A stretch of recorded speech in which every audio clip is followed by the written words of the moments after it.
Good morning and welcome to this week's summer edition of Fun Activities in 5. You are joining me not from my classroom because this is in the summer. We are joined from my nice little travel corner. So this week we're going to be talking about personalized questions and answers, PQA, as our fun activity in 5. If you are specifically a teacher that wants to do CI or more CI things, but you feel like you can't, or you can't do traditional CI things, this is a great activity for you, because even if you can't do actual CI type activities, this is an activity that no matter who walks in your classroom, they're going to be on board with. I'm going to give examples of this activity in English because not everybody watching this video speaks Spanish or teaches Spanish. So hang in there with me. This would be done in the target language.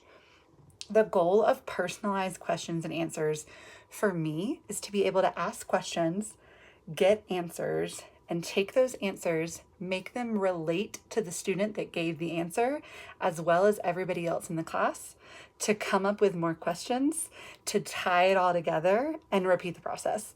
This could be something that you do for 5 minutes, or this could be something that you do for 45 minutes. It just kind of depends on what questions you're working with and how comfortable you get with this activity.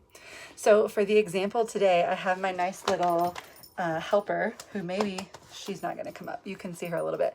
We're going to do pets. So if I gave the question, do you have a pet, in my target language, I would get 2 big answers, yes and no. That's my first comparison and connection opportunity. I am going to focus on the no answers because those are the people that are going to automatically get left out because they don't have a pet. So I'm going to focus on them first. Do you have a pet? No. Why don't you have a pet? Does somebody have an allergy? Do you live in a place that doesn't allow pets? Do your parents not want a pet? Did you have a pet that got lost or that passed away? And I'm going to focus on them. Who doesn't have a pet because they have allergies? 4 of you. Okay, what are you allergic to? Oh, you don't have the allergy. Your mom has the allergy. What's your mom allergic to? Cats? Now I'm going to pull my other group back in. Who has a cat?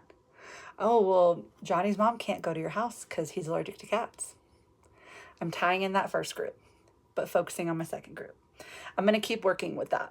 Oh, you don't have pets because you live in an apartment and they don't allow pets. That's sad. Do you want a pet?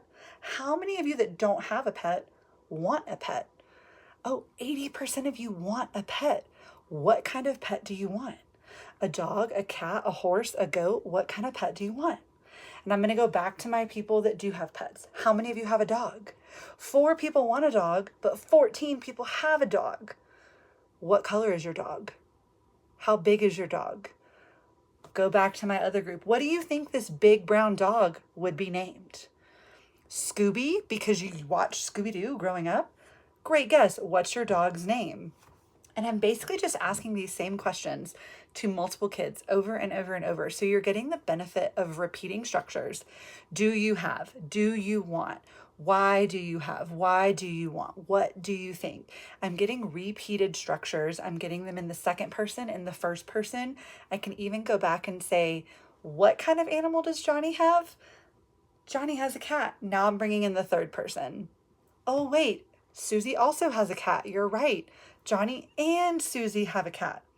Now I've got my plural. I'm working in all these forms of these verbs and these forms of questioning while not really coming up with more questions.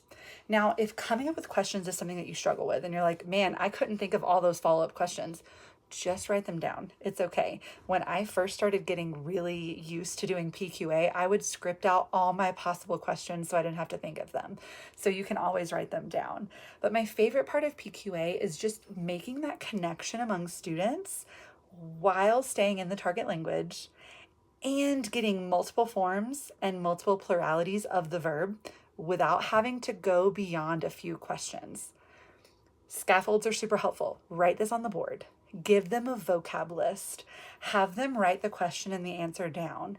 That way the students can stay in the target language with you and they can learn a little bit of vocab along the way. Thank you so much for joining me this week for PQA and Fun Activities in 5. I hope to see you next time. You can always go back and watch the other videos and catch up with us. Have a great week.